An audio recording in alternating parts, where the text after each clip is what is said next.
تب ہم جا کر مصلی اٹھاتے ہیں، 2 رکعت نماز پڑھتے ہیں کہ یا اللہ اب تو ہی ہے۔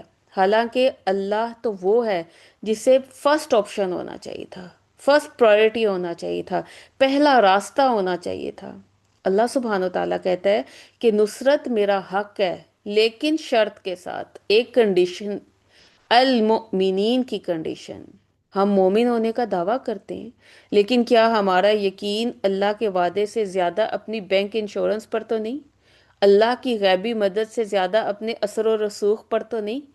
ہم نے ایمان کو صرف زبان کا ذائقہ بنایا ہوا ہے، اسے روح کی پیاس نہیں بجھایا۔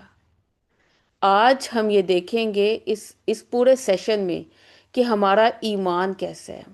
ہم نے آج یہ دیکھنا ہے کہ وہ کون سی دیواریں ہیں جو اللہ کی نصرت اور ہمارے درمیان کھڑی ہیں، وہ کون سے گناہ ہیں، وہ کون سی بے یقینی ہیں جنہوں نے ہمارے ایمان کو زنگ لگا دی ہے۔ ہم کیوں اس حق سے محروم ہیں جس کا وعدہ اللہ نے کیا ہے؟ کیونکہ اللہ کا وعدہ کبھی جھوٹا نہیں ہوتا۔ آج اگر ہمارے حالات نہیں بدل رہے، اگر ہمارے دشمن ہم پر غالب ہیں، اگر آج ہمارے گھروں میں بے سکونی ہے، تو کیا وجہ ہے؟ مطلب کیا ہے؟ یعنی ہم نے ایمانی فریکوینسی سیٹ ہی نہیں کی جس پر اللہ کی نصرت نازل ہونی ہے۔ آج ہر ایک انسان انزائٹی کا شکار ہے۔ کیوں؟ کیونکہ اس نے کنٹرول اپنے ہاتھ میں لینے کی کوشش کی ہے۔ ہم یہ چاہتے ہیں کہ ہر چیز میری مرضی کے مطابق ہو، اور ہم اللہ کو اپنا منسٹری آف ڈیفenس تو بنانا چاہتے ہیں، لیکن اسے اپنی زندگی کا چیف ایگزیکٹو بنانے کو تیار نہیں ہے۔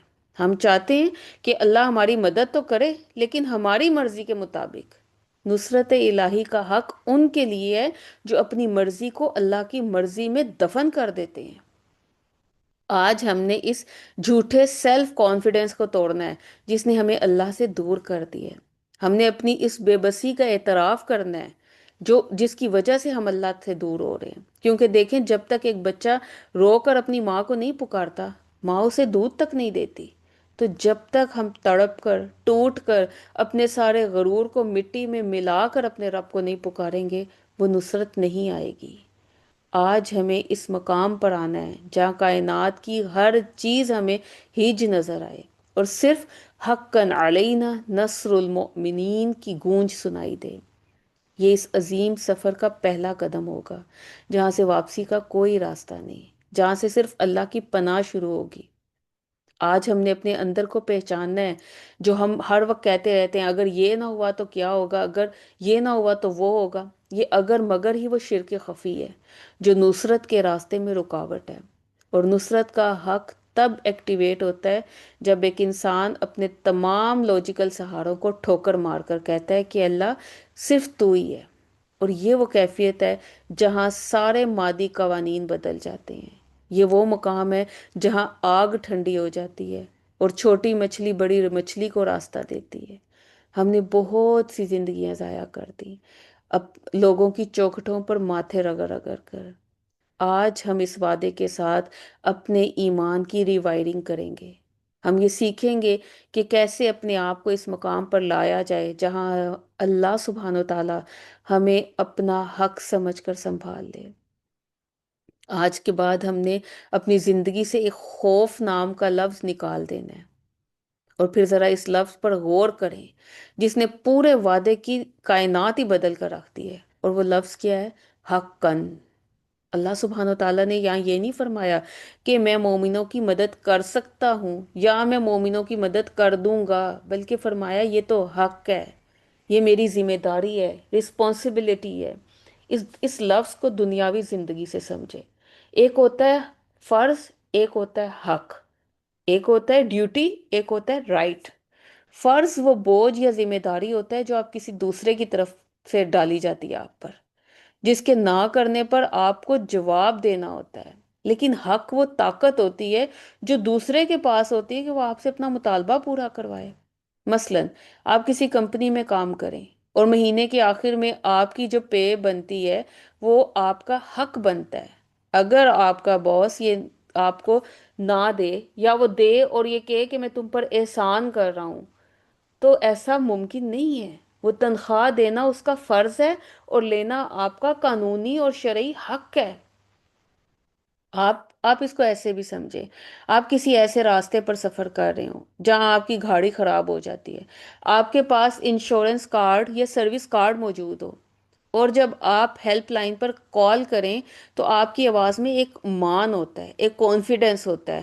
آپ یہ نہیں کہہ رہے ہوتے کہ اگر ہوا تو آ جانا، بلکہ آپ کہتے ہیں کہ یہاں فلاں جگہ پر میری گاڑی کھڑی ہے اور یہ میرا ممبرشپ نمبر ہے، اور آپ یہاں پہنچے کیونکہ یہ میرا حق ہے کہ آپ میری مدد کریں گے۔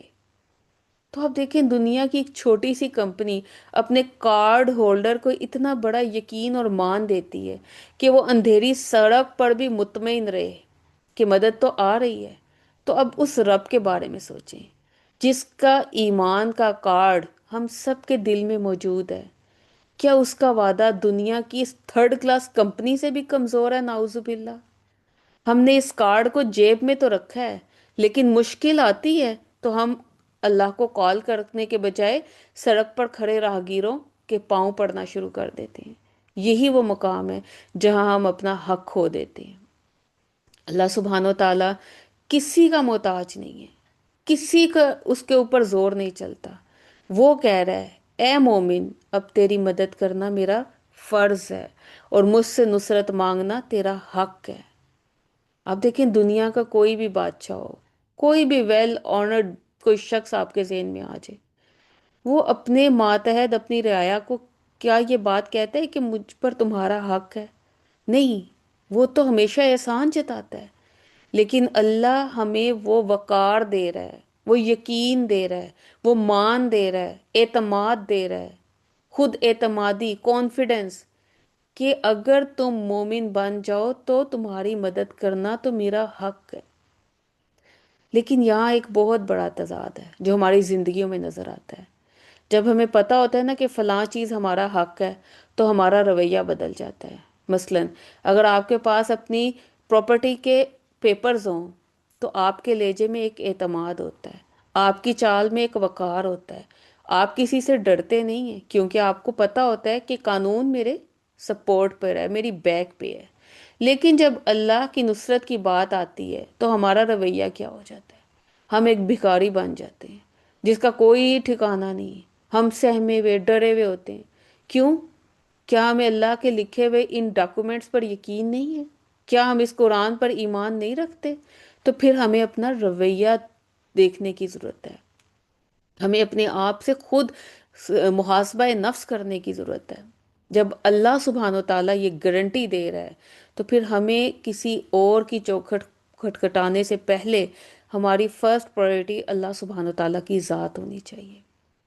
اور پھر حق اور فرض کا یہ بیلنس، یہ وہ چیز ہے جو ایک مومن کو بہادر بناتی ہے۔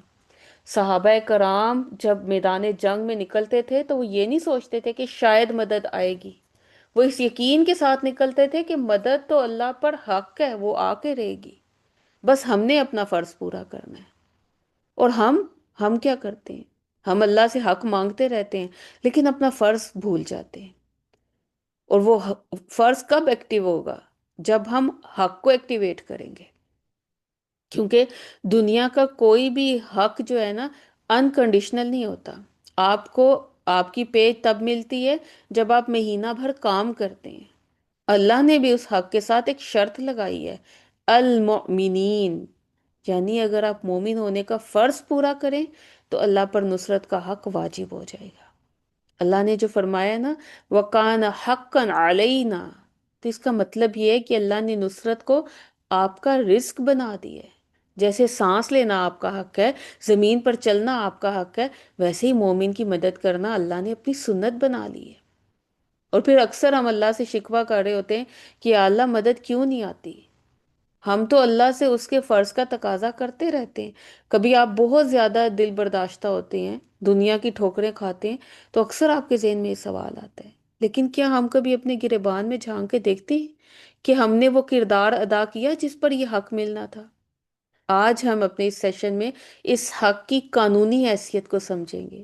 ہم وہ دیکھیں گے کہ جب اللہ کے ساتھ ایک کانٹریکٹ ہوتا ہے تو ہماری زندگی سے بے یقینی کا خاتمہ ہو جانا چاہیے۔ جب آپ کو پتا ہو کہ کائنات کا سب سے بڑا وکیل آپ کا کیس لڑ رہا ہے اور اس نے خود کہا ہے کہ جیت تمہارا حق ہے، تو پھر ہماری راتوں کی نیند کیوں اڑی ہوئی ہے؟ یہی تضاد ثابت کرتا ہے کہ ہم نے حق کے لفظ کو پڑھا تو ہے، لیکن اس کی پاور کو محسوس نہیں کیا۔ دنیا میں جب کسی کا حق مارا جاتا ہے نا، تو آپ دیکھتے ہیں کہ کتنا شور مچتا ہے، عدالتوں کے چکر لگائے جاتے ہیں، کیونکہ ہم یہ کہتے ہیں کہ انصاف ہمارا حق ہے۔ لیکن کیا کبھی ہم اللہ کی عدالت میں کھڑے ہو کر اپنے ایمان کی وہ دستاویزات پیش کرتے ہیں؟ کبھی ہم نے یہ کہا کہ یا اللہ، ہم نے اپنا سودا تیرے ساتھ کر لیا ہے، ہم نے تیرے دین کے لیے قدم اٹھایا ہے، اب تو اپنی نصرت بھیج، اب تو اپنی شان کریمی سے اس حق کو پورا فرما، کیونکہ پہلا قدم تو میں نے اور آپ نے خود اٹھانا ہے نا۔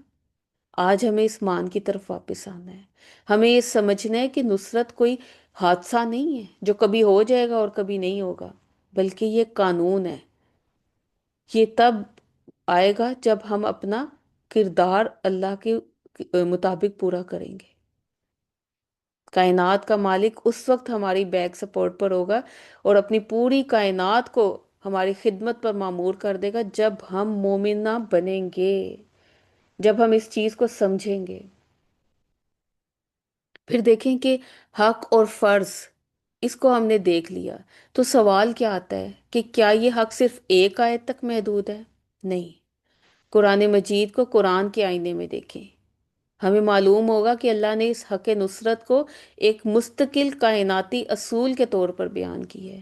سورۃ الغافر میں اس حق کو اللہ تعالیٰ نے ایسے فرمایا، اِنَّا لَنَنصُرُ رُسُلَنَا وَالَّذِينَ آمَنُوا فِي الْحَيَاةِ الدُّنْيَا۔ یہاں پر اللہ نے کسی شاید یا اگر کا استعمال نہیں کیا، بلکہ تاکید کے ساتھ فرما دیا ہے کہ ہم اپنے رسولوں اور ایمان والوں کی مدد اس دنیا کی زندگی میں لازمی کرتے ہیں۔ اور یہ آیت اس وہم کو جڑ سے کاٹ دیتی ہے کہ شاید نصرت مرنے کے بعد ملے گی۔ اللہ نے کہا کہ یہ تمہارا آن گراؤنڈ حق ہے۔ پھر دیکھیں سورت محمد میں اللہ تعالیٰ نے اس حق کو ایکٹیویٹ کرنے کا طریقہ بھی بتایا، ان تنصر اللہ ینصرکم، اگر تم اللہ کے دین کے لیے کھڑے ہوگے، اللہ تمہاری مدد کرے گا، تمہارے قدموں کو جما دے گا۔ پھر یہ دیکھیں کہ یہ کتنا خوبصورت وعدے ہے، قرآن کا یہ دیکھا جائے تو اعجاز ہے، لیکن نصرت الہی کوئی معجزہ نہیں بلکہ ایک کانٹریکٹ ہے، جس کی تصدیق اللہ کے رسول صلی اللہ علیہ وسلم نے اپنی حدیث میں بھی فرمائی ہے۔ اللہ کے رسول صلی اللہ علیہ وسلم نے فرمایا کہ اللہ سبحانہ و تعالیٰ فرماتے ہیں، یعنی حدیث قدسی ہے، اللہ تعالیٰ فرماتے ہیں کہ جو میرے کسی دوست سے دشمنی کرے، میرا اس کے خلاف اعلان جنگ ہے۔ آپ ذرا تصور تو کریں، کائنات کا خالق جس کے خلاف جنگ کا اعلان کر دے، کیا اسے کوئی مادی طاقت بچا سکتی ہے؟ ہرگز نہیں۔ یہ نصرت کا وہ پاور ہاؤس ہے جس کا وعدہ قرآن اور حدیث نے بار بار کیا ہے، لیکن ہمارے اگر ایمان کمزور رہیں گے تو تب تک یہ وعدہ پورا نہیں ہوگا۔ اپنے ایمان کو مزید سٹرونگ کرنے کے لیے ذرا ہم ان واقعات کی طرف چلتے ہیں جہاں اللہ نے اس حق کی لاج رکھی اور ثابت کیا کہ جب انسان تمام دنیاوی سہاروں کو ٹھوکر مار کر صرف اس کے وعدے پر کھڑا ہوتا ہے، تو پھر اللہ کیسے کیسے اچھوتے طریقوں سے اپنی نصرت نازل فرماتا ہے۔ یاد رکھیں، اللہ کا وعدہ جو ہے وہ صرف کاغذوں پر لکھا ہوا کوئی قانون نہیں ہے، بلکہ ایک زندہ حقیقت ہے جس نے تاریخ کا دھارا موڑ دیا تھا۔ ہم اکثر یہ سمجھتے ہیں کہ حق کا ملنا شاید ایک کوئی کرامت ہے جو کبھی کسی ولی اللہ کے ساتھ ہو جاتی تھی۔ نہیں، اللہ نے یہ ثابت کیا ہے کہ حق نصرت کو وہ کیسے پورا کرتا ہے، اور انسانی تاریخ کے سب سے کٹھن حالات میں اپنے بندوں کو کھڑا کیا ہے۔ سیرت کے ان واقعات کو اگر ہم دیکھیں تو یہ کوئی کہانیاں نہیں ہیں، بلکہ یہ ان لوگوں نے اپنی ایمانی فریکوینسی کو سیٹ کر رکھا تھا کہ اللہ کا وعدہ فوراً ایکٹیویٹ ہو گیا۔ ان واقعات میں آپ کو نظر آئے گا کہ کبھی اللہ کی مدد ایک خاموش حکمت بن کر آئی، کبھی وہ دشمن کے دل کی تبدیلی بن کر آئی، کبھی وہ فطرت کے طاقتوں کے لبادے میں ظاہر ہوئی۔ تو آئیے ذرا ان تاریخ کے انوکھے پنوں کو پلٹتے ہیں جہاں اللہ نے ثابت کیا کہ جب مومن میدان میں آتا ہے تو اللہ اسے کبھی تنہا نہیں چھوڑتا، کیونکہ اس کی مدد کرنا اللہ نے اپنے ذمہ ایک حق کی طرح رکھا ہے جو کبھی ضائع نہیں ہوتا۔ اب ذرا دیکھیں ہجرت حبشہ کے واقعے پر، جہاں مسلمان ایک انجانی سرزمین پر ہیں، عیسائی بادشاہ کے دربار میں کھڑے ہیں، قریش کے سفیروں نے نجاشی کو ورگلانے کے لیے ہر حربہ استعمال کر لیا۔ انسانی طور پر وہاں سے مسلمانوں کو نکالا جانا طے تھا، لیکن اللہ کی نصرت کیسے آئی؟ اللہ نے نجاشی کے دل کی تار کو چھیڑ دیا۔ جب حضرت جعفر طیار رضی اللہ عنہ نے سورہ مریم کی تلاوت کی تو وہ بادشاہ، اس کی آنکھوں سے آنسو جاری ہو گئے۔ اس نے زمین پر لکیر کھینچ کر کہا کہ تمہارے اور ہمارے درمیان بس اتنا ہی فرق ہے۔ یہ نصرت الہی کا وہ سائیکولوجیکل پہلو ہے جہاں اللہ دشمن کے یا کسی اجنبی کے دل میں آپ کی محبت اور سچائی کے لیے نرم کر دیتا ہے اس دل کو۔ ہمیں خوف ہوتا ہے، حالات ہمارے خلاف ہے، سسٹم ہمارے خلاف ہے۔ یاد رکھیے، سسٹم جس کا بھی ہو، کنٹرول روم اللہ کے پاس ہے۔ وہ بادشاہوں کے دلوں کو عقائد کے ذریعے بدل سکتا ہے، اور یہی وہ حق ہے جو اللہ نے مومنوں کے لیے رکھا ہے، کہ وہ اسے کبھی تنہا نہیں چھوڑے گا، چاہے وہ 7 سمندر پار ہی کیوں نہ ہو۔ پھر دیکھیں غزوہ احزاب کا واقعہ، خندق کے کھودنے کا سلسلہ ہے، لیکن یہ جنگی میدان کا نہیں بلکہ ایک خوفناک تنہائی کا بھی واقعہ ہے۔ جب دشمن کے لشکر نے مدینہ کا محاصرہ کر رکھا ہے، اندر سے منافقین نے بھی پیٹھ دکھا دی تھی، اللہ نے نصرت کا ایک ایسا سپاہی بھیجا جو کسی کی نظر میں ہی نہیں تھا۔ اور وہ کون سا سپاہی تھا؟ ہوا۔ اللہ نے ایسی آندھی بھیجی جس نے دشمن کے خیمے اکھاڑ دیے، ان کی ہانڈیاں الٹ دی، ان کے دلوں میں روب ڈال دیا۔ تو نصرت ہمیشہ انسانوں یا فرشتوں کی شکل میں نہیں آتی، کبھی کبھی اللہ ہوا کے ایک جھونکے کے ساتھ، ایک چھوٹے سے پرندے کے ساتھ، یا دشمن کے دماغ میں پیدا ہونے والے معمولی کے شک کے ذریعے اپنا نصرت کا وعدہ پورا کر دیتا ہے۔ ہم میٹیریل ریسورسز گنتے رہ جاتے ہیں، جبکہ اللہ کے پاس مدد کرنے کے لیے وہ لشکر ہیں جن کا ہمیں گمان تک نہیں ہوتا۔ اگر آج ہم اس مدد پر یقین کر لیں تو ہماری زندگی سے آلریڈی جتنی ٹینشن ہے، انزائٹی ہے، ڈپریشن ہے، یہ تو ویسے ہی ختم ہو جائے۔ ہم سمجھتے ہیں کہ جو اللہ کی مدد ہے ہمیشہ باہر سے آتی ہے، لیکن پھر اب دیکھیں غزوہ احزاب کا یہ پہلو، جب مدینہ کے گرد محاصرہ اتنا سخت تھا اور قرآن یہ کہتا ہے کہ آنکھیں پتھرا گئیں، دل حلق کو آ گئے، مادی طور پر کوئی راستہ نہیں تھا۔ ایسے میں اللہ کی نصرت کہاں سے آئی؟ اللہ نے دشمن کے لشکر کے اندر سے ایک شخص، نعیم بن مسعود کے بارے میں آتا ہے کہ ان کے دل کو پلٹ دیا۔ وہ خاموشی سے ایمان لائے اور نبی صلی اللہ علیہ وسلم کے پاس آ کر کہا کہ یا رسول اللہ، میں تنہا ہوں، میں اکیلے کیا کر سکتا ہوں؟ آپ صلی اللہ علیہ وسلم نے فرمایا تم اکیلے ہی ان کو منتشر کر سکتے ہو۔ پھر اللہ تعالیٰ نے کیا ان کے دل میں بات ڈالی، اللہ کا حق نصرت کیسے آیا، کہ اس ایک شخص نے اپنی ذہانت سے دشمن کے مختلف قبائل کے درمیان غلط فہمی اور بدگمانی پیدا کر دی، اور یہاں تک کہ وہ ایک دوسرے کے دشمن بن گئے اور پورا لشکر لڑے بغیر تتر بتر ہو گیا۔ یہ تھا نصرت کا وہ رنگ، جہاں اللہ دشمن کے مہرے کو ہی آپ کے خلاف استعمال کر لیتا ہے۔ ہمیں تو بڑا ڈر ہوتا ہے کہ بہت بڑا نیٹ ورک ہمارے خلاف کام کر رہا ہے، سارا خاندان ہمارے خلاف کھڑا ہو گیا ہے۔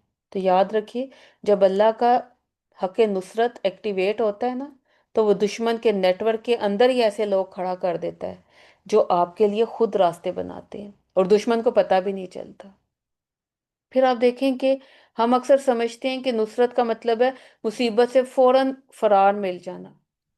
پھر اسی میں ہم دیکھیں سمامہ کی واقعہ۔ یہ جو سمامہ تھے نا، یہ یمامہ کے سردار تھے اور اسلام کے بدترین دشمن تھے، جنہیں گرفتار کر کے مدینہ لایا گیا تھا اور مسجد نبوی کے ستون سے باندھ دیا گیا تھا۔ اب دیکھا جائے تو ایک مجرم تھے جن کی موت یقینی تھی، لیکن اللہ کا نصرت ایک انوکھے رنگ میں ظاہر ہوئی۔ اللہ نے یہ نہیں بھیجا کہ ان کی رسیاں کھل جائیں، بلکہ کیا ہوا، ان کی آنکھوں کے پردے کھل گئے۔ 3 دن تک وہ مسجد کے ستون سے بندھے مسلمانوں کو نماز پڑھتے دیکھتے، ایک دوسرے سے محبت کرتے دیکھتے، نبی صلی اللہ علیہ وسلم کے اخلاق کو دیکھتے رہے، اور حالانکہ وہ قید میں تھے، لیکن اندر ہی اندر اللہ کی نصرت نے ہدایت کا چراغ روشن کر دیا۔ جب انہیں رہا کیا گیا تو وہ بھاگے نہیں، بلکہ غسل کر کے واپس آئے اور کلمہ پڑھ لیا۔ یہ ایک نیا رخ ہے نصرت الہی کا، جہاں اللہ دشمن کے شر کو ایمان کی خیر میں بدل دیتا ہے۔ اور کبھی کبھی جب ہم مشکل میں قید ہوتے ہیں نا، وہ قید دراصل اللہ کی نصرت ہوتی ہے، تاکہ اس حالت میں ہم وہ سچائی دیکھ سکیں جو ہمیں عام حالت میں نظر نہیں آتی۔ ہم اپنی آزادی میں وہ نہیں دیکھ رہے ہوتے۔ تو اللہ کا حق نصرت ہمیں وہاں سے بچاتا ہے جہاں ہم خود کو برباد کر رہے ہوتے ہیں۔ پھر آپ دیکھیں حضرت عمر کے واقعہ جو بہت مشہور ہے، یہ ایک خوبصورت واقعہ ہے قبول اسلام کرنے کا۔ تاریخ اسلام کا اس نے رخ ہی موڑ دیا۔ مکہ کے گلی کوچوں میں ایک شخص تلوار لے کر اللہ کے رسول صلی اللہ علیہ وسلم کو شہید کرنے نکلے، نعوذ باللہ۔ اب ظاہری اسباب کے مطابق اسلام کا سب سے بڑا مرکز خطرے میں تھا۔ اللہ نے یہاں کیسے مدد کی؟ کیا کوئی فرشتہ تلوار لے کر سامنے آیا؟ نہیں، اللہ نے دشمن کے دل کی کیفیت بدل دی۔ حضرت عمر اپنی بہن کے گھر قرآن کی آیات سن رہے ہیں، سورۃ طٰہٰ کی وہ آیات، اور پھر وہ جاہ و جلال والا شخص پگھل کر رہ گیا۔ اللہ کی یہ نصرت تھی کہ اللہ نے اسلام کے سب سے بڑے دشمن کو اسلام کا سب سے بڑا محافظ بنا دیا۔ یہ اللہ کی نصرت کا سائیکولوجیکل پہلو، جہاں اللہ دشمن کے ارادوں کو اس کے اپنے ہی سینے میں قید کر کے اسے آپ کا غلام بنا دیتا ہے۔ ہمیں ڈر ہوتا ہے کہ فلاں شخص میرے خلاف سازشیں کر رہا ہے۔ یاد رکھیں، اگر آپ مومن ہیں تو اللہ اس کے دل کے تار چھیڑ کر اسے آپ ہی کی ڈھال بنا سکتا ہے۔ شرط کیا ہے؟ المؤمنین، اگر تم مومن ایمان کے تمام تقاضے پورے کر رہے تو اللہ تعالیٰ تمہاری وہاں وہاں سے مدد کرتا ہے جہاں سے کبھی تصور بھی نہیں کیا ہوتا۔ کبھی کبھی دشمن کو محبت میں بدل دیتا ہے، اور یہ اس کی سب سے بڑی نصرت ہوتی ہے۔ پھر آپ دیکھیں کہ ہجرت مدینہ کے سفر میں ایک بڑا ہی خوبصورت، بڑا ہی اچھوتا واقعہ پیش آیا۔ جب نبی صلی اللہ علیہ وسلم حضرت ابو بکر بھوک اور پیاس کی شدت میں ام معبد کے خیمے کے پاس پہنچے، وہاں ایک مریل سی سوکھی سی بکری تھی جس کے تھنوں میں دودھ کا ایک قطرہ بھی نہیں تھا۔ اب انسانی عقل کیا کہتی ہے کہ یہاں سے کچھ نہیں ملے گا، لیکن وہاں اللہ کا حق نصرت ایک معجزاتی برکت کی صورت میں نمودار ہوا۔ نبی صلی اللہ علیہ وسلم نے جب اس بکری کو چھوا تو اس کے تھن سے دودھ اتنا آیا کہ وہ برتنوں کے برتن بھرتے چلے گئے۔ یہ تھا مدد کا ایک رنگ، جہاں اللہ کچھ نہ ہونے سے سب کچھ پیدا کر دیتا ہے۔ ہم اکثر ہوتے رہتے ہیں کہ میرے وسائل نہیں ہیں، میرے پاس کوئی سپورٹ نہیں ہے، میری کوئی مدد نہیں ہے۔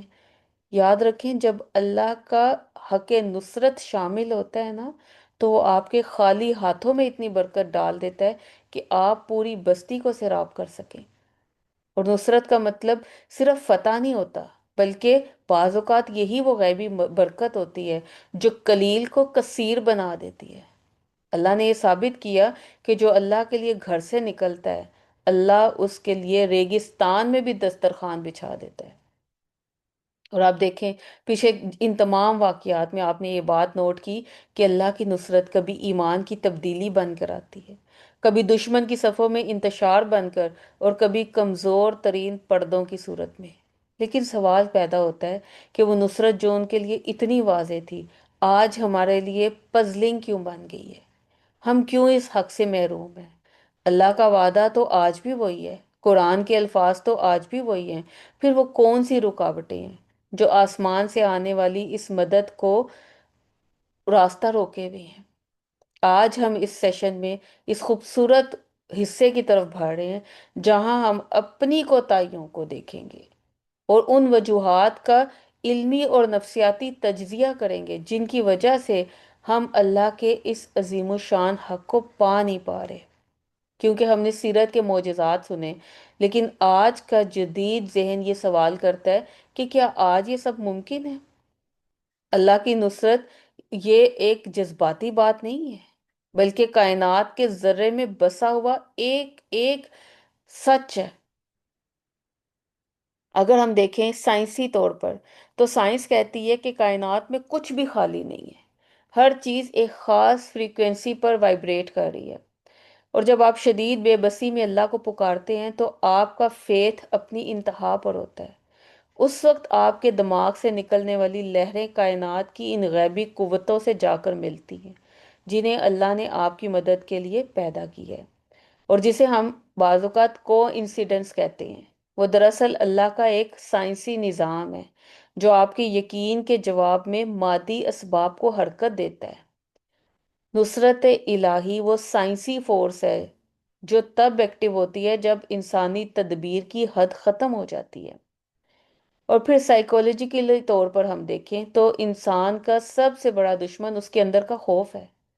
جب کوئی یہ مان لے کہ میرا رب میری بیک پر ہے اور اس نے میری مدد کا وعدہ کیا ہے، تو اس کا دماغ جو ہے وہ سٹریس ہارمونز بنانا بند کر دیتا ہے اور اس کی جگہ ڈوپامائن پیدا کرتا ہے، یعنی خوشی کے ہارمونز۔ اور یہ نفسیاتی اطمینان اسے وہ ہمت دیتا ہے کہ وہ اس کے سامنے پہاڑ جیسی مصیبت ہوتی ہے لیکن وہ اس کے سامنے بھی نہیں ٹوٹتا۔ اور یہ اللہ کی مدد کا پہلا قطرہ ہوتا ہے۔ انسان کی سوچ بدل جاتی ہے، اس کا اندر بدل جاتا ہے۔ جب اندر بدلتا ہے تو باہر کی دنیا آپ کو ہرا نہیں سکتی۔ اور سائیکولوجی کہتی ہے کہ جب جسے اپنے سہارے پر یقین ہو اسے شکست دینا ناممکن ہے۔ اسی لیے آپ دیکھتے ہیں بعض ٹائم انسان کافی بیمار ہوتا ہے لیکن اس کے اندر کا اعتماد اسے زندہ رکھے ہوئے ہوتا ہے، اس کا فیتھ، اس کا یقین مضبوط ہوتا ہے۔ اور ایک شخص بیمار کم ہوتا ہے لیکن وہ بہت جلدی ہمت ہار دیتا ہے اور وہ اپنی بیماری سے لڑ نہیں پاتا اور وہ جلدی اپنے آپ کو جو ہے کمزور کر لیتا ہے۔ پھر آپ دیکھیں کہ معاشرتی طور پر اگر ہم اس کو دیکھیں تو جس قوم یا جس گروہ کے پاس اللہ کی نصرت کا یقین ہوتا ہے تو پوری سوسائٹی اس کے سامنے جھک جاتی ہے، کیونکہ جب آپ حق پر ڈٹ جائیں اور کسی بندے سے نہ ڈریں تو جو معاشرہ ہے آپ کو باوقار مانتا ہے، وہ اس چیز پر مجبور ہو جاتا ہے کہ وہ آپ کو رسپیکٹ دے۔ تو نصرت الہی کا معاشرتی رخ بھی یہی ہے کہ اللہ آپ کے کردار میں روب ڈال دیتا ہے کہ آپ کے دشمن بھی آپ کی عزت کرنے پر مجبور ہو جاتے ہیں۔ بہت سی مثالیں ہمارے سامنے ہیں۔ اور ہم معاشرے سے اس لیے ڈرتے ہیں کیونکہ ہمیں اللہ کی نصرت کے حق پر یقین نہیں ہوتا۔ اور جس دن یہ یقین آ گیا اس دن یہ سوسائٹی آپ کی رکاوٹ نہیں بلکہ آپ کے ساتھ چلنے پر مجبور ہو جائے گی۔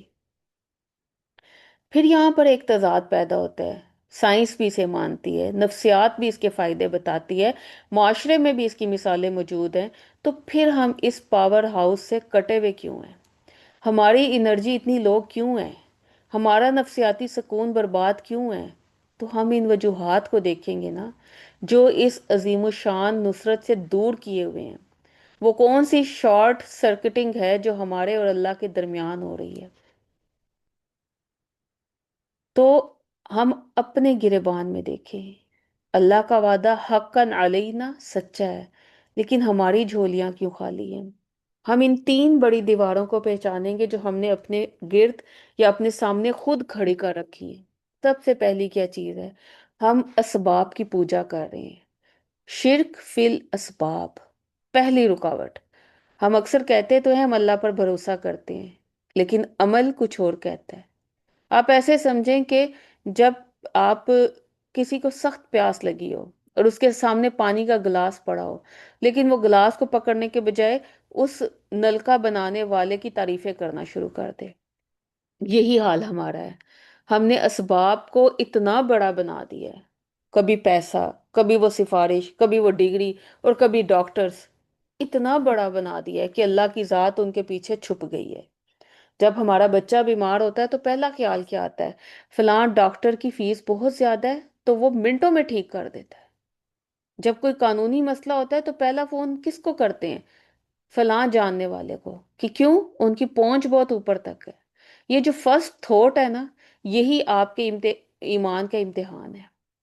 اللہ کی مدد تب رکتی ہے جب اللہ دیکھتا ہے کہ میرا بندہ مجھے بیک اپ ٹائر سمجھ رکھا ہے، جب گاڑی پنچر ہوگی تب استعمال کروں گی۔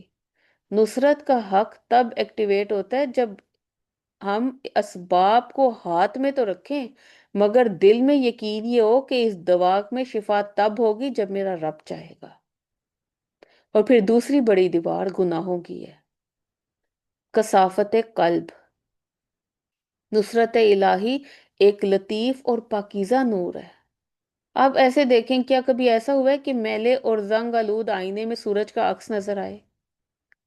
پھر ہماری زبانوں پر آپ دیکھیں کہ تالے نہیں ہیں، صبح سے شام تک ہم دوسروں کی غیبت کرتے ہیں، حسد کی آگ میں جلتے رہتے ہیں، اور پھر اسی زبان سے اللہ سے نصرت مانگ رہے ہوتے ہیں۔ اس کی مثال تو ایسے ہی ہے نا، کہ آپ نے ایک شاہی مہمان کو اپنے گھر دعوت دی، لیکن گھر کے اندر گندگی کے ڈھیر لگا دیے، ہر طرف بدبو آ رہی ہے، ہر طرف اندھیرا ہے۔ کیا وہ مہمان وہاں ٹھہرے گا؟ ہرگز نہیں۔ ہماری نافرمانیاں، چاہے وہ پردے کی ہوں، چاہے وہ رشتوں کی ہو، چاہے وہ اللہ کے احکامات کی ہوں، چاہے وہ قطع تعلقی کے حوالے سے ہوں، یہ وہ بدبوئیں ہیں جو نصرت الہی کو ہمارے گھروں سے دور رکھتی ہیں۔ ہم اللہ سے اس کا حق تو مانگتے ہیں، لیکن اس کا حق مار کر بیٹھے ہوئے ہیں۔ مدد کہتے ہیں اللہ کی آئے، لیکن بندگی، اس میں ہم کمزور ہیں۔ اور یہی تضاد نصرت کے راستے کی سب سے بڑی رکاوٹ ہے۔ نصرت دیکھتی ہے کہ تمہارا دل کتنا صاف ہے، کیا یہاں ٹھہرنے کی جگہ ہے، تمہارا عمل کتنا اچھا ہے۔ تو ہم نے اپنے آپ کو گناہوں سے دور کرنا ہے۔ اور پھر تیسری سب سے بڑی دیوار کیا ہے؟ عجلت پسندی، بے صبری۔ ہماری حالت ایسی ہے جیسے ایک کسان چاہے کہ میں نے بیج زمین میں ڈالا ہے، اگلے ہی لمحے وہ مٹی کھود کر دیکھنا شروع کر دے کہ پودا کیوں نہیں نکل رہا ہے۔ ہم بھی یہی چاہتے ہیں کہ میں نے ابھی دعا مانگی ہے، حالات کیوں نہیں بدل رہے، بدل جانے چاہیے۔ اللہ کی نصرت کوئی انسٹنٹ نوڈل کی طرح نہیں ہے، یہ ایک پروسیس ہے۔ کبھی کبھی اللہ کی مدد اس لیے دیر سے آتی ہے کیونکہ اللہ آپ کے اندر کی خامیوں کو دور کر رہا ہوتا ہے۔ وہ دیکھتے ہیں کہ کیا میرا بندہ تھوڑی سی تاخیر پر میرا دروازہ چھوڑ کر دوسرے لوگوں کے پاس تو نہیں چلا جائے گا۔ جب ہم کہتے ہیں کہ میں تو اتنے عرصے سے نمازیں پڑھ رہی ہوں، اتنے عرصے سے دعائیں مانگ رہی ہوں، مگر کچھ بھی نہیں بدل رہا، یہی وہ جملہ ہوتا ہے جو اللہ کی مدد کو واپس موڑ دیتا ہے۔ بے صبری کا مطلب یہ ہے کہ آپ کو اللہ کی حکمت پر یقین ہی نہیں ہے۔ اور نصرت تب آتی ہے جب بندہ انتظار کی بھٹی میں تپ کر کندن بن جاتا ہے، اور اس کا یقین اس مقام پر پہنچ جاتا ہے جہاں وہ کہتا ہے کہ اللہ تو جب دے گا، جیسے دے گا، میرے لیے وہی بہترین ہوگا، اور میں اس پر راضی ہوں۔ اب دیکھیں یہ دیواریں اتنی بلند ہو چکی ہیں، پھر ہم دیکھیں کہ نصرت کیسے آئے گی۔ اگر اللہ کا وعدہ آج موجود ہے تو ہمیں ان دیواروں کو گرانا ہے، اپنی ڈائریکشن درست کرنی ہے۔ اس کے لیے ہمیں پریکٹیکل ٹولز کی ضرورت ہوگی جو ان دروازوں کو کھولیں گے، وہ ایکشن پلان جو آپ کی زندگی میں اللہ کی مدد کے بند دروازوں کو کھول دے۔ ان 60 ٹولز کو ہم اپنے ساتھ لے کر چلیں گے۔ سب سے پہلا، اللہ کا اللہ کو فرسٹ پرائرٹی رکھنا، فرسٹ رسپونڈ رول۔ آج سے یہ طے کریں، کوئی مصیبت آئے آپ کا پہلا ریئیکشن اللہ کی طرف ہوگا۔ جیسے ہی کوئی بری خبر، جیسے ہی کوئی پریشانی، آپ نے کیا کرنا ہے؟ سب سے پہلے جائے نماز پر کھڑے ہونا ہے، یا کم از کم دل میں ہی اتنا تو کہیں کہ اللہ تیری طرف سے ہی آیا ہے، تو ہی حل کرے گا اس مسئلے کو۔ جب آپ اللہ کو فرسٹ پرائرٹی بنائیں گے تو اللہ اپنی مدد کو آپ کے لیے گارڈن بنا دے گا۔ پھر دوسرا ٹول کیا ہے؟ توبہ۔ روزانہ اپنی کلینزنگ کرنی ہے، کیونکہ گناہ جو ہے وہ اللہ کی مدد کے راستے میں بلوکج پیدا کر دیتے ہیں۔ جیسے آپ دیکھیں پائپ میں کچرا آ جائے نا تو پانی نہیں نکلتا، ویسے ہی گناہ نصرت کو روک دیتے ہیں۔ ہر روز آپ نے یہ پریکٹس کرنی ہے کہ توبہ، چاہے وہ 5 منٹ رات سونے سے پہلے کریں، اپنے گناہوں پر معافی مانگیں۔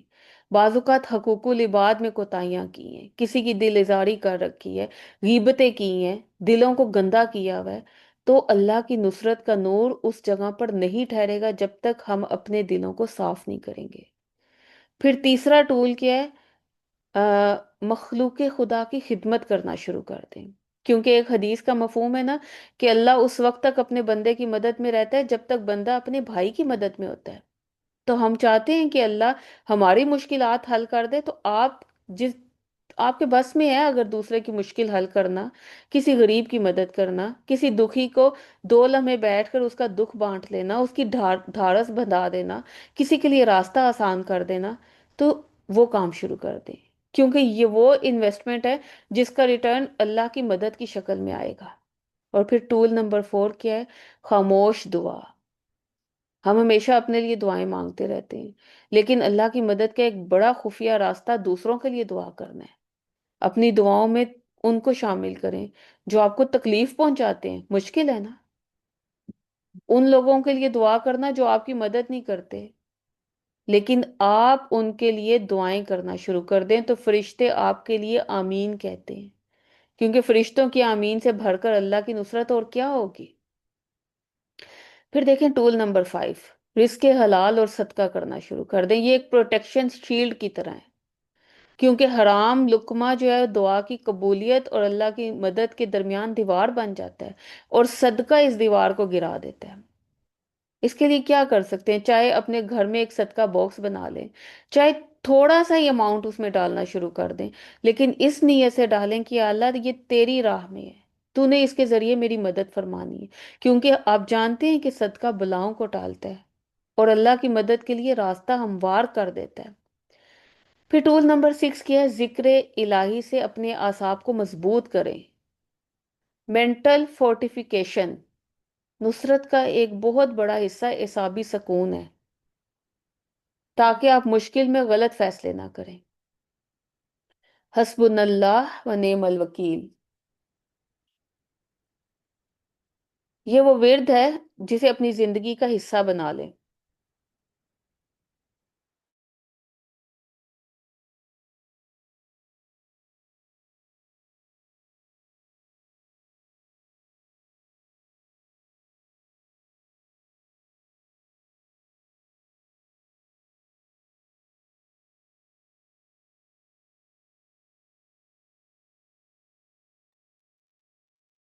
آپ دیکھیں کہ جب ابراہیم علیہ السلام کو آگ میں ڈالا جا رہا تھا نا، انہوں نے بھی یہی کلمہ پڑھا تھا، اور یہ کلمات اللہ کی نصرت کو ایمرجنسی بنیادوں پر ایکٹیویٹ کر دیتے ہیں۔ یہی آپ کے دماغ کو پرسکون اور دشمن کو ہیبت زدہ کر دیتے ہیں۔ ایسے بہت سے کلمات ہیں جن کو اپنی زندگی میں روزانہ کی بنیادوں پر ایکٹیویٹ کرتے رہیں۔ پھر آپ دیکھیں کہ ٹول نمبر 7، حسن زن، پوزیٹیو ایکسپیکٹیشنز فرام اللہ سبحانہ و تعالیٰ، کیونکہ اللہ سبحانہ و تعالیٰ خود فرماتا ہے میں اپنے بندے کے گمان کے مطابق ہوں۔ اگر آپ سمجھتے ہیں کہ میرا کچھ نہیں ہو سکتا تو اللہ کی مدد رک جائے گی، لیکن جب آپ سمجھتے ہیں کہ اللہ میری مدد کرے گا تو مدد آ کے رہے گی۔ یعنی اپنی زبان سے مایوسی کے الفاظ نکالنا چھوڑ دیں، ہمیشہ پوزیٹیو سوچیں۔ آپ یہ سوچیں کہ میرا رب بہت کریم ہے، وہ کوئی نہ کوئی راستہ نکالے گا، جیسے اس نے موسیٰ علیہ السلام کے لیے سمندر میں راستہ نکال دیا، جیسے اس نے یونس علیہ السلام کے لیے مچھلی کے پیٹ سے نکلنے کا راستہ بنا دیا، جیسے اس نے ابراہیم علیہ السلام سے آگ سے نکلنے کا راستہ بنا دیا۔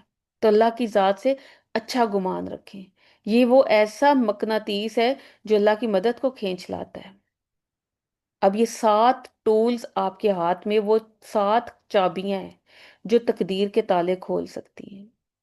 اللہ کا حق نصرت آپ کے دروازے پر دستک دے رہا ہے، بس آپ کو ان عملی قدموں کے ذریعے اس سے خوش آمدید کہنا ہے۔ اور یاد رکھیں، کائنات کا مالک جس کے ساتھ ہو وہ کبھی تنہا نہیں ہوتا، بس شرط یہ ہے کہ آپ اس کے ہو کر رہیں۔ آخر میں ہم دیکھیں تو ہم نے اللہ سبحانہ و تعالیٰ کے اس عظیم الشان حق کو پہچانا ہے، ہم نے وہ رکاوٹیں دیکھی ہیں، ہم نے وہ چابیاں دیکھی ہیں جو نصرت کے دروازے کھولتی ہیں، لیکن یاد رکھیں یہ سب کچھ اس وقت تک صرف ایک الفاظ کی صورت میں ہے جب تک ایک چیز بدل نہ جائے، اور وہ کیا ہے؟ وہ آپ کا یقین ہے، آپ کا یہ کہنا کہ میں تنہا نہیں ہوں، میرا رب میرے ساتھ ہے۔ جب آپ کے دل میں یہ گونج ہوگی کہ کائنات کا مالک میرے ساتھ ہے اور میری مدد کرنا اس نے اپنے اوپر حق کر لیا ہے، تو آپ سمجھیں کہ آپ کی زندگی کا کنٹرول روم اب دنیا کے ہاتھ میں نہیں ہے، بلکہ اس رب کے ہاتھ میں ہے جس کا وعدہ کبھی جھوٹا نہیں ہوتا۔ آج ہم یہ عہد کر کے اٹھیں کہ ہم اللہ کی اس نصرت حق کو اب ضائع نہیں ہونے دیں گے۔ ہم اپنے دلوں کو صاف کریں گے۔ ہم اسباب کے پیچھے بھاگنا چھوڑ کر مسبب الاسباب کو پکاریں گے، اور ہم ثابت کریں گے کہ ہم واقعی وہ مومنین ہیں جن کا وعدہ قرآن نے کیا ہے۔ یاد رکھیں، اللہ کی نصرت آپ سے صرف ایک سچے آنسو اور ایک مضبوط توکل کی دوری پر ہے۔ جب ساری دنیا کے کہ اب کچھ نہیں ہو سکتا، تو مسکرا کر صرف اتنا کہہ دیجئے، میرا رب کہتا ہے کہ مومنوں کی مدد کرنا مجھ پر حق ہے، وَقَانَ حَقًّا عَلَيْنَا نَصْرُ الْمُؤْمِنِينَ۔ بس مجھے مومن بننا ہے۔ اللہ سبحانہ و تعالیٰ سے دعا کریں، یا اللہ ہم نے تیرے حق کو پہچانا ہے، ہم نے اپنی کمزوریوں کو دیکھا ہے، اور ہم ان کمزوریوں کا اعتراف کرتے ہیں۔ اے مالک، ہمیں نصرت الہی کا وہ ذائقہ چکھا دے جو تو نے صحابہ کو چکھایا تھا۔ ہماری مشکلوں کو آسان کر دے، ہمارے گھروں میں اپنی غیب برکتیں نازل فرما، اور ہمیں اپنے سوا کسی کا محتاج نہ کرنا۔ یا رب العالمین، ہمیں وہ مومن بنا دے جن کی مدد کا تو نے وعدہ کر رکھا ہے، تاکہ رہتی دنیا تک ہم تیری نصرت کا زندہ اشتہار بن سکیں۔ یا رب ہماری خاص مدد فرما، ہمارے ایمان کو کامل کر دے، تو ہم سے راضی ہو جا اور ہمیں معاف فرما دے۔ تو ہمارے اگلے پچھلوں سے راضی ہو جا، ہمارے والدین سے، ہماری اولادوں سے، ہمارے ازواج سے، ہمارے بہن بھائیوں سے، اور حتیٰ کہ ہماری آنے والی نسلوں سے بھی راضی ہو جا، اور ہم سب کو ایمان کی سلامتی کے ساتھ زندہ رکھنا، اور ایمان کی حالت میں ہی موت عطا کرنا، اپنی رضا والی اور آسانی والی موت عطا فرمانا۔ یا رب تو ہمیں ہمارے والدین کے لیے اور ہماری اولادوں کو ہمارے لیے صدقہ جاریہ بنا دے۔ ربنا آتنا فی الدنیا حسنہ وفی الآخرۃ حسنہ وقنا عذاب النار۔ ربنا تقبل منا انک انت السمیع العلیم وتب علینا انک انت التواب الرحیم۔ آمین یا رب العالمین۔ سبحانک اللہم و بحمدک، نشہد ان لا الہ الا انت، نستغفرک نستغفرک نستغفرک ونتوب الیک۔ السلام علیکم ورحمۃ اللہ وبرکاتہ۔